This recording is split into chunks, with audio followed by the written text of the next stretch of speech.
na high-powered firearms sa Makati City.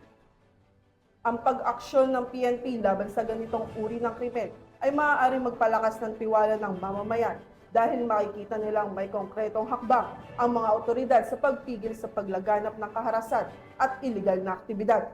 Ibabalita yan ni Patrolwoman Reyna Joyce Dalire.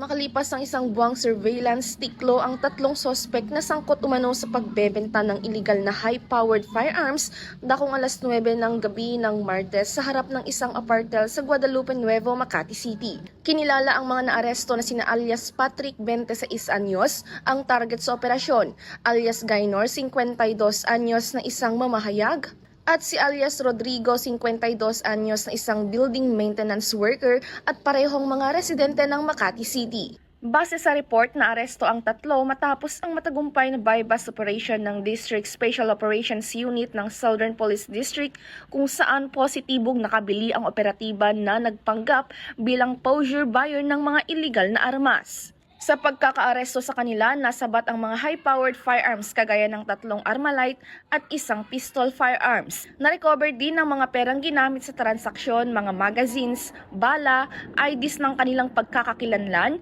mga cellphones at nakuha din ang kanilang 2 sasakyan. Na-recover din sa isang sospek ang isang granada. Ayon